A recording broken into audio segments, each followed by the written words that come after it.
Today is our second lecture of science for class 7.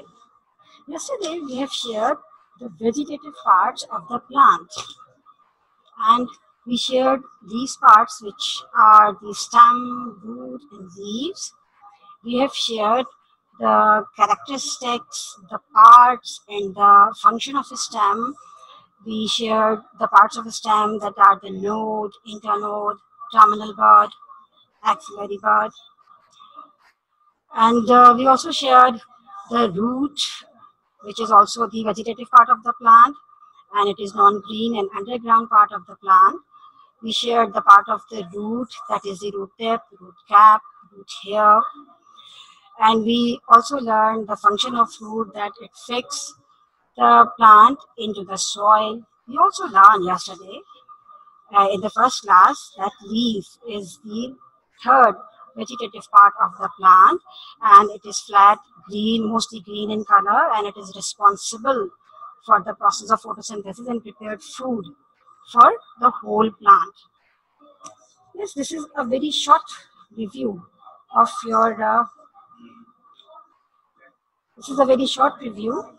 your yesterday's lecture, and now we are going to start our today's lecture. But before starting today's lecture, I would like to instruct, please take your book along with you and take the screenshots of all the screen which will be shared, of all the slides which will be shared on the screen. These slides will be beneficial for you for the understanding of the topic and also for the completion of your written work. Now let's move. As I told you, yesterday we shared the vegetative part, and now today we are going to share the reproductive part. Flower. Flower is the reproductive part of the plant, and it is most conspicuous, most attractive, most beautiful part of the plant.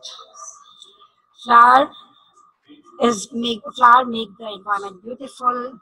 Every living organism attract to the flower due to its brightly color, due to its sweet fragrance. So, and as we learned that flower is the reproductive part, it means flower is responsible to develop a new plant of the same kind. It makes fruit and seed, and from seed, the new plant of the same kind will be developed. The male and female reproductive part are found on the flower. Sometimes the flower has both parts. A single flower has both male and female reproductive part, and this type of flower is called bisexual. And this bisexual flower is very common in our environment, while some other flowers are unisexual. Unisexual means there are two types of plant, the male plant and the female plant of the same kind. Male plant produce male flower, and this male flower has the male reproductive part. And female plant produce female flower, and it has only the female reproductive parts. This unisexual flower is commonly observed in papaya plant. You observe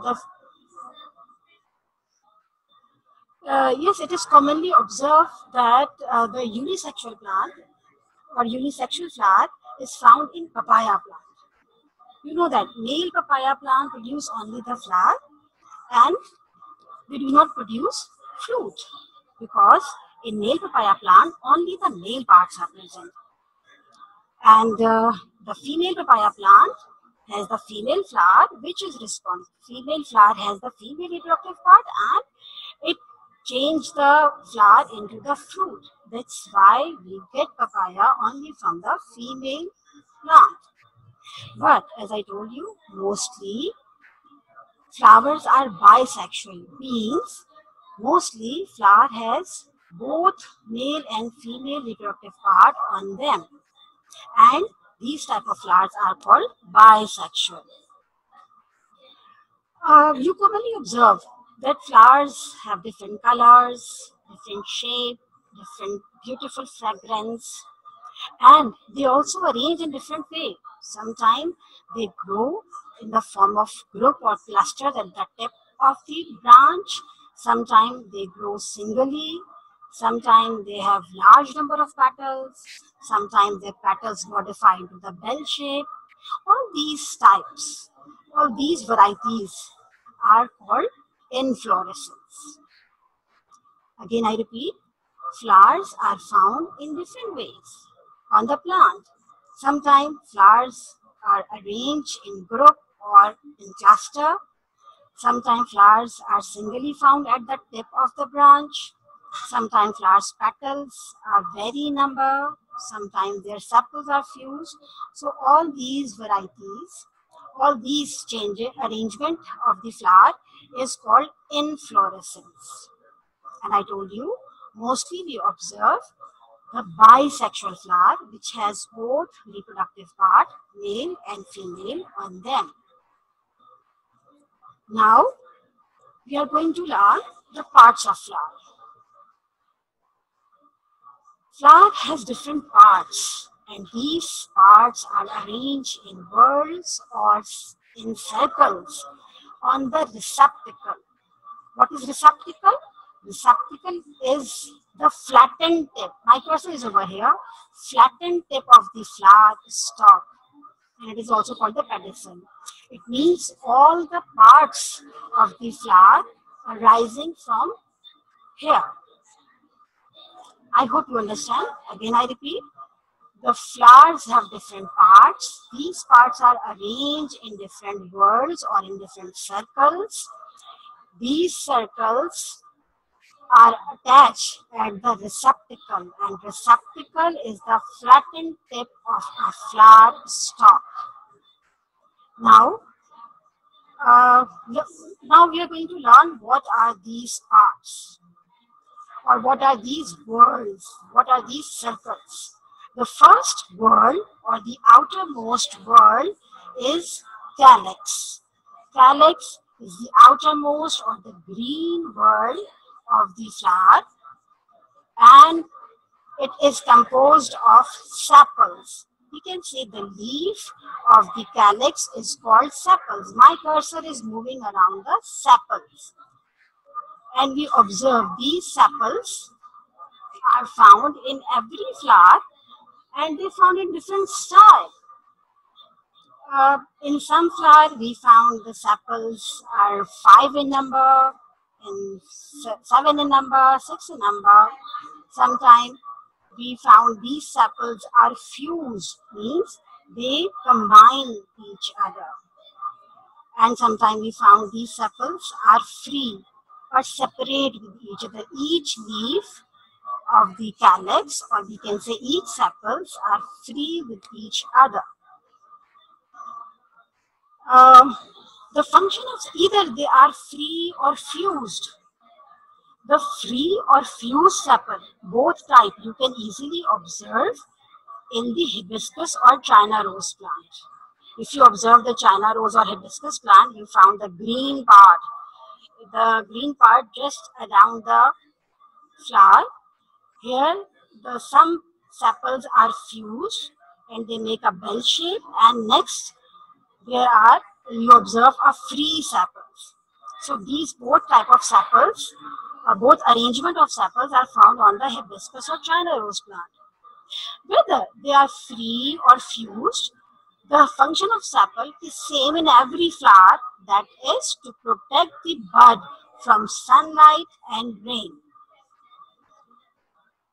You observe the picture over here. This picture is a typical flower.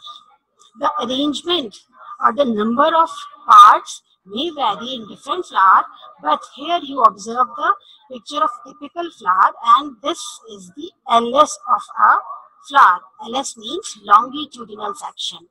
When we cut the flower vertically in the center, from the center, so we observe these parts. Now, let's move to another word.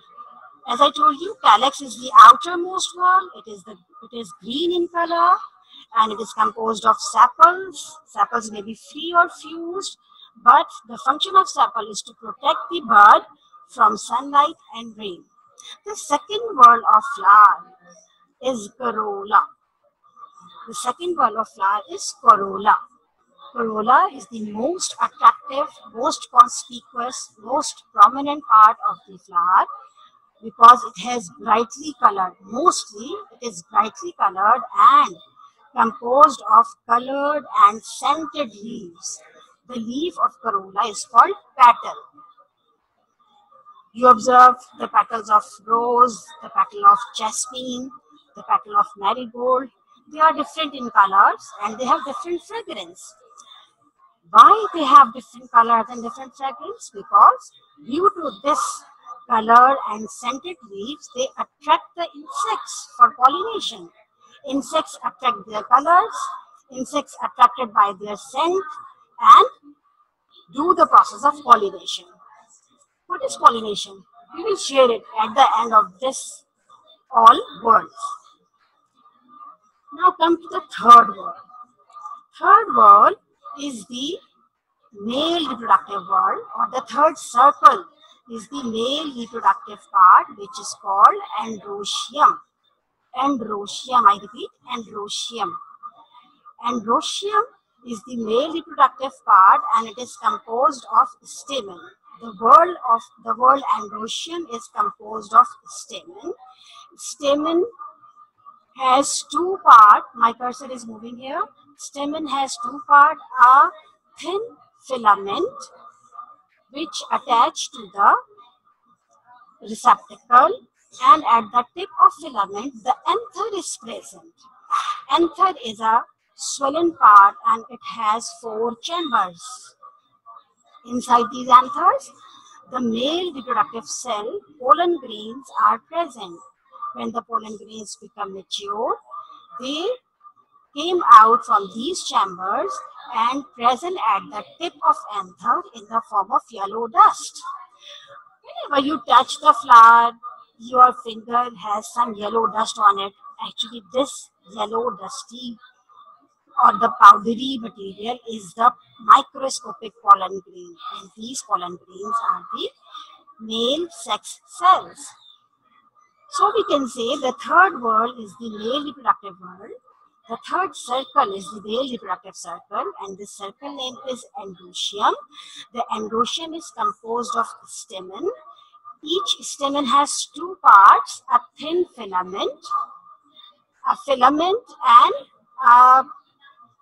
an anther. An anther has 4 pollen sacs where the male sex cells, pollen grains, are produced. It means what is the function of androecium? To produce male sex cell.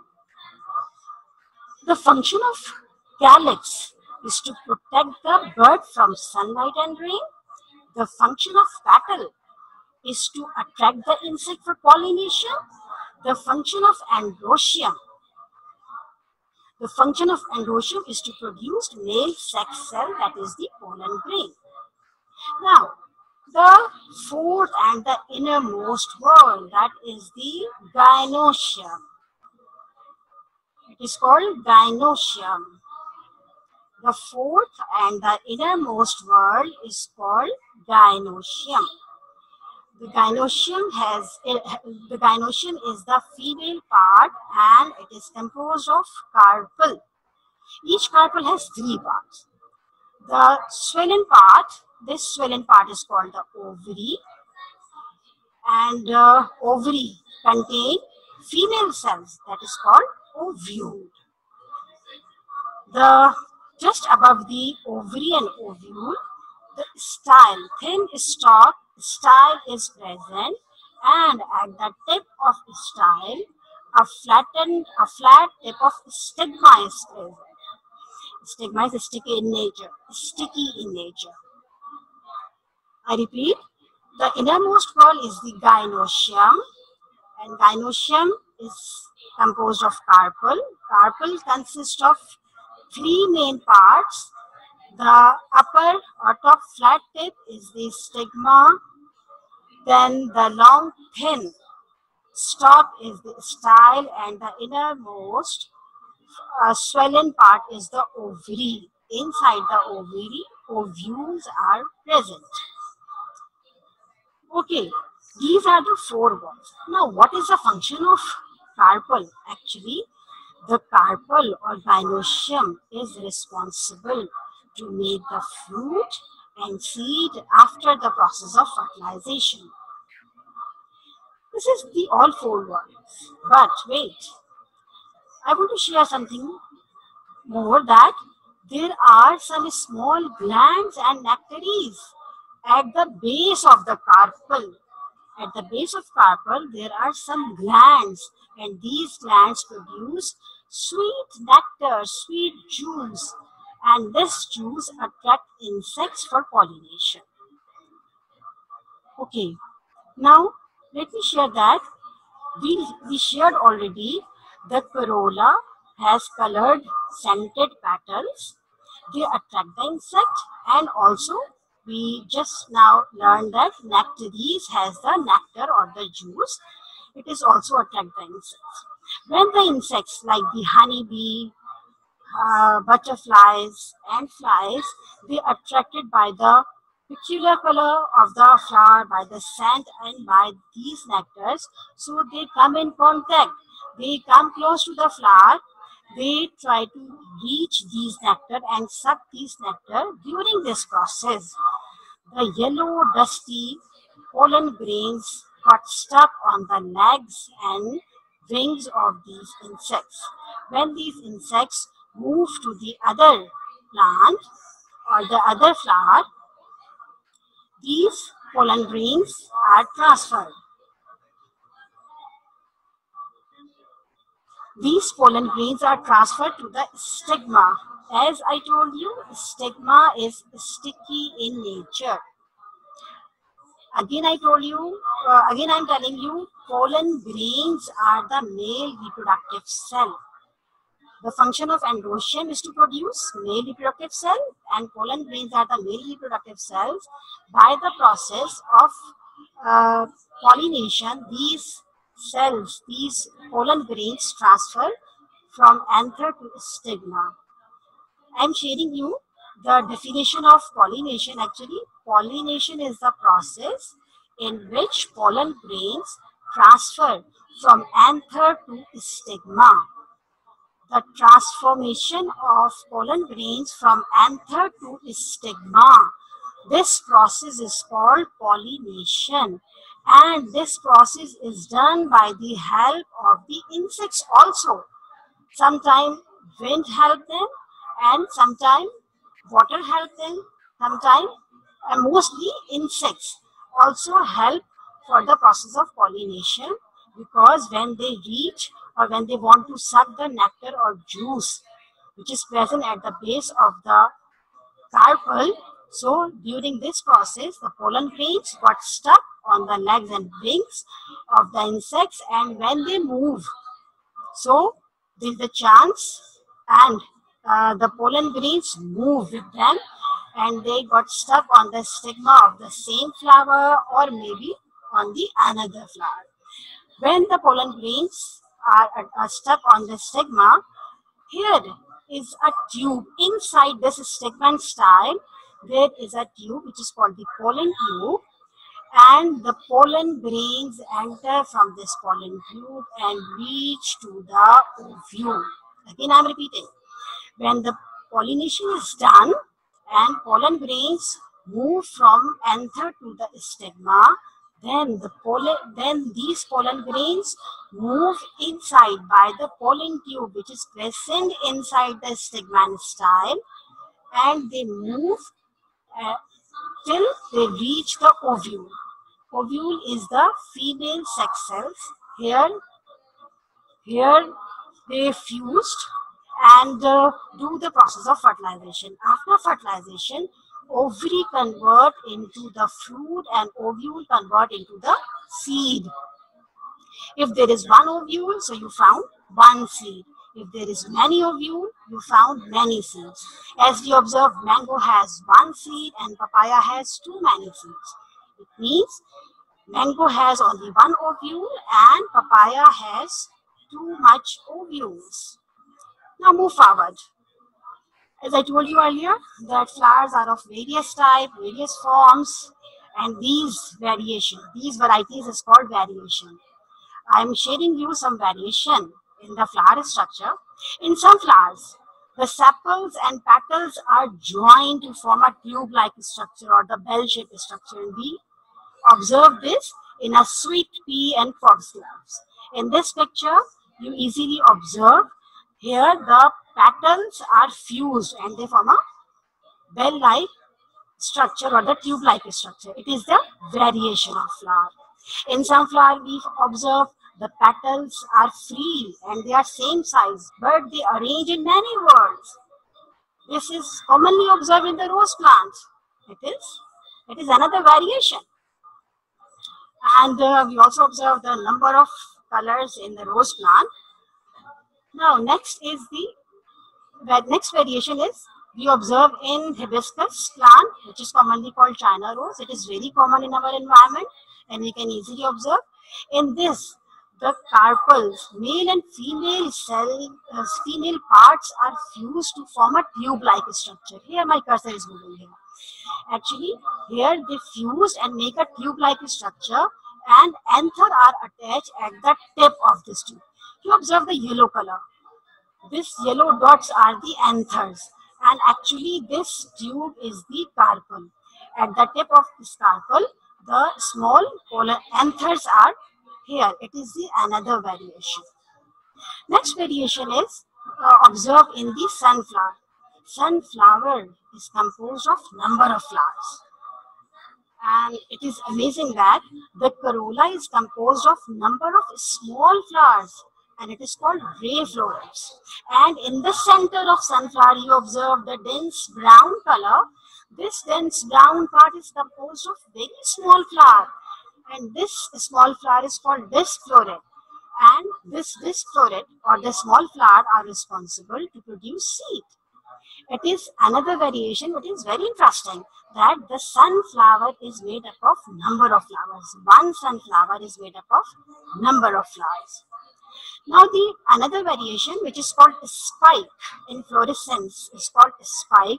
In this variation we found that flowers are not brightly colored, they are green and they are arranged in like this spike. And they have the needle-like structure which protect the seeds. They have no scent, no nectar. This type of variation is observed in all the cereals like wheat, grass, and maize. Now these variation, again I repeat, the variation in some flowers, sepals and petals are joined to form a tube-like structure and it is observed in a sweet pea and foxgloves. This next variation is very common in our environment, that is that we observe in the rose flower. Here the petals are free, all petals are same in size and they are arranged in many whorls. The third variation is also common in our environment and we observe in the hibiscus plant. Here the carpel are fused and form a tube-like structure and anthers are attached at the tip of the carpel. The sunflower is made up of number of small flowers. This floret and ray floret collectively make one sunflower. And spike is the variation or the inflorescence which is not brightly colored and it is observed in the wheat, grass and maize. Yes, today we shared the parts of the reproductive part, that is the flower. We shared the parts of flower or different 4 worlds of flowers and also we shared the variation in flower structure. Now I'm moving to the home task, that your today's home task is to define the terms. The terms are nectar, nectaries, receptacle, inflorescence. You may find these definitions from these slides also, and you can also find the answer of these definitions in your book, page number 4 and 5. Now here we shared a mind map. The mind map, you have to complete the given mind map, and in this mind map you have to write down the name of the all worlds of flower, their name of the you have to write down the name of their leaves and also write down their function. This is your home task. Yes, what we share today? Today we shared the reproductive part of the plant, which is the flower. Flower may be bisexual or unisexual. Mostly we observe bisexual flower, which has both male and female parts. And we shared the parts of flower. We learned that flower is arranged in 4 different whorls. The outermost whorl is the calyx, and the outermost whorl is the calyx. Calyx protect the bud from sunlight and rain. Second whorl is the corolla. It is most conspicuous, brightly colored part of the flower. It attracts the insect for pollination. The third whorl is the androecium. It is composed of the stamen, which consists of anther and filament. The function of androecium is to produce male sex cell, that is the pollen grains. These pollen grains are produced in the anther inside the 4 pollen chambers. The innermost whorl is the gynoecium, and gynoecium is the female reproductive part. It is composed of the carpel. Carpel contains 3 parts: the stigma, style, and ovary. Inside the ovary, ovules are present. Ovary is converted into fruit, while ovule convert into seed. Now, it's all about today's lecture. I again instruct you, take the screenshot of all the slides. Have a blessed day. Thank you.